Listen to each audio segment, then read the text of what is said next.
లేదు.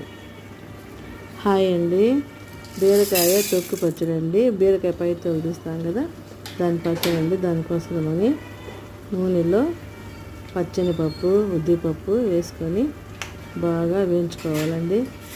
వేయించిన తర్వాత దాంట్లోకి కొంచెం జీలకర్ర, ధనియాలు, పువ్వులు వేయాలండి. పప్పు బాగా కొంచెం వేగాలండి. బాగా వేగిన తర్వాత ధనియాలు, జీలకర్ర వేసి బాగా వేపుకోవాలండి. జీలకర్ర, ధనియాలు వేసి బాగా వేపుకొని దీంట్లోకి కొంచెము మిరపకాయలు, కొంచెం పచ్చిమిరపకాయలు రెండు వేయాలండి.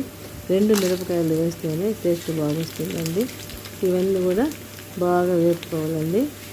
ఇవన్నీ వేపుకున్న తర్వాత మనం బీరకాయకి తొక్కు తీసుకుంటాం. బీరకాయని బాగా కడిగి తొక్కు తీసి పెట్టుకుంటాం కదండి.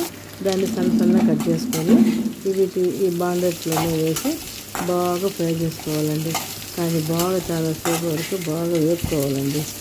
వేపుకొని అది కొంచెం కలర్ చేంజ్ అయ్యేది కొంచెం బాగా వేపుకోవాలండి. వేపుకున్న తర్వాత అన్నిటి మిక్సీ జార్లో వేసుకొని తెల్లగడ్డ, ఒక రవ్వ చింతపండు వేసుకొని బాగా మిక్సీ చేయాలండి. మిక్సీ చేసినాక తిరగబాటు పెట్టుకోవాలండి.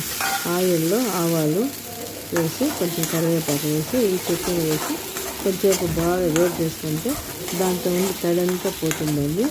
కొంచెం వేగిన తర్వాత మనం తీసుకొని వచ్చేసి ఉప్పు సరి చేసుకుంటే సరిపోతుందండి.